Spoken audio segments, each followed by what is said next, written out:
Gilmore Girls and did the cast or crew have any fun games or pranks behind the scenes? Well, yes, they did. And if you want to hear about them, touch the screen if you've heard this before. Hi, I'm Valerie Campbell. I was the key set costumer on Gilmore Girls, and I share a lot of fun facts from behind the scenes, which are only possible when you engage with this video when it hits your FYP.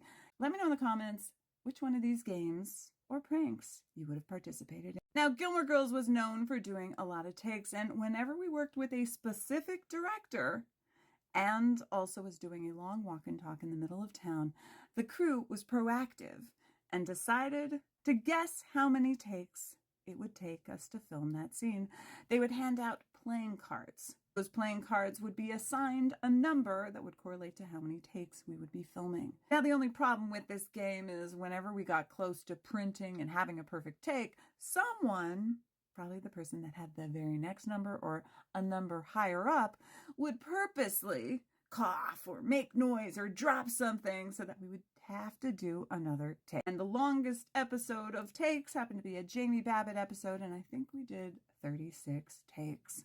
During the tail end of season 6, Lauren Graham got a movie called Evan Almighty, and she needed to leave the show a little bit early. There was another movie coming in to film in Stars Hollow. In order to accomplish this, we shot, I think, for like 8 days straight, then had 2 days off, 15 days straight, had 2 days off, and then 7 days straight and had 2 days off, which meant we were working on the weekends and didn't get to see our families. And on those days, the cast, Lauren and Alexis, made it so much fun on set. There were games, there were guessing games, there was a scavenger hunt. We had our own personal troubadour who would sing songs to us at lunch. There was a couple family days where our families could come visit and hang out with us. There was even a talent show. There was even a masseuse. A masseuse came to set. I pulled a couple pranks at the Renaissance Fair when TJ and Luke and Liz were at the Renaissance Fair and the Queen walks by, because every Renaissance Fair has a queen, right? Well, the queen was dressed in an outfit that just so happens to be the same outfit that Whoopi Goldberg wore when she was hosting the Oscars. The crew guys came up to her and goes, "Oh, I wish I had a dress like that." And I was like, okay, be careful what you wish for. Took a picture of him, and then I photoshopped his face on her body. Now, there were a lot of photoshopping of faces on people's bodies on Gilmore Girls. One of our crew guys, Cal, got photoshopped into a Britney Spears album. The best prank ever was pulled on Lance. He's the guy that wires the actors with their body mics. Lance had a utility cart that had a piece of plexiglass, and under the plexiglass was a bunch of photographs.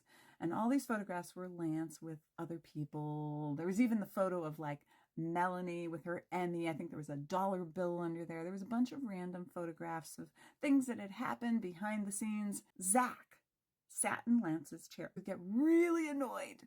And I say, "Hey, Val, would you mind helping us out with this little prank we want to pull?" I'm like, "Oh, sure, whatever, okay." So one by one, they took out one of these photos and then they would replace it with one of the photos that I had photoshopped Zach's face on there. It was so much fun. All day we were replacing the photographs, and Lance did not see. Took him forever, but he finally noticed. And he was like, "What?"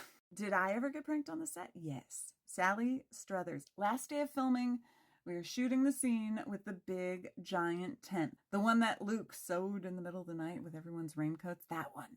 I'm back at the costume trailer and I hear over the walkie, "Hey Val, they need you on set. Sally needs to see you." And I'm like, "Oh, okay, cool. Come down now." And I'm like, "Okay, I'm on my way." Rush down, park the bike, get off the bike. I'm like, "Sally, are you okay? What's going on? What do you need?" She grabs me, throws me over her shoulder, and starts spinning me around.